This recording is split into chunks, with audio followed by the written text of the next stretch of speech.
कोल्हापुरातील इतिहास अभ्यासक इंद्रजित सावंत यांना फोनवरून जीवे मारण्याची धमकी देत छत्रपती शिवाजी महाराज आणि छत्रपती संभाजी महाराज यांच्याविषयी अवमानकारक वक्तव्य करणाऱ्या प्रशांत कोरटकर याच्या विरोधात सावंत यांच्या फिर्यादीवरून जुना राजवाडा पोलिसात गुन्हा दाखल करण्यात आलाय। जिल्हा आणि सत्र न्यायाधीश डी.व्ही. काश्यप यांनी कोरटकरचा अटकपूर्व जामीन अर्ज फेटाळलाय। जामीन अर्ज फेटाळल्यापासून कोरटकर पसार झालाय।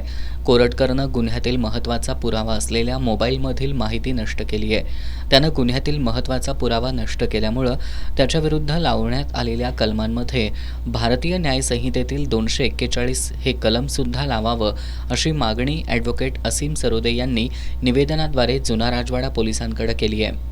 आरोपी प्रशांत कोरटकर आहेत, त्यांचा जो काही जामीन अर्ज फेटाळला गेला त्या दिवशी ॲडव्होकेट असीम सरोदे यांनी फिर्यादीच्या वतीने आर्ग्युमेंट केले। त्यावेळेला जे आरोपी प्रशांत कोरटकर आहेत त्यांनी त्यांचा मोबाईल आणि त्यांचं सिम कार्ड जेव्हा म्हणजे ते जमा केलं पोलीस स्टेशनला, त्यावेळी त्यांनी तो डेटा सगळा इरेज केला होता आणि कायद्याच्या दृष्टिकोनातून हा एक प्रकारे त्यांनी पुरावा नष्ट केला आणि हा एक गंभीर स्वरूपाचाच गुन्हा आहे की पोलिसांना कोऑपरेट करण्याऐवजी त्यांनी त्यांचा तो डेटा इरेज केलेला आहे। तर आज आम्ही इंद्रजित सावंत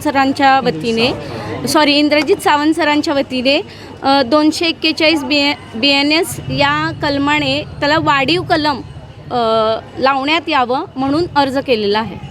दरम्यान कोल्हापूर पोलिसांवर माझा विश्वास असला तरी कोरटकर सारख्या चिल्लर माणसाला पकडायला वेळ लागत असल्याबद्दल इंद्रजित सावंत यांनी खेद व्यक्त केलाय।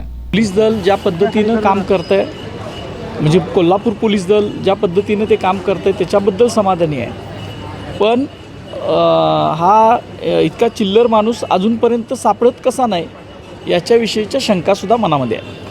पोलिसांकडे मागणी तर केली, पोलिसांचं म्हणणं त्यावर काय? त्यांनी आम्ही जे काय अर्ज केला आहे तो योग्य आहे असं आमच्या वकिलांना सांगितलेलं आहे आणि त्या पद्धतीनं ते गुन्हा नोंद करतील असं सांगितलं होतं। यावेळी ॲडव्होकेट पल्लवी थोरात, ॲडव्होकेट योगेश सावंत, दिलीप देसाई, हर्षल सुर्वे आदी उपस्थित होते।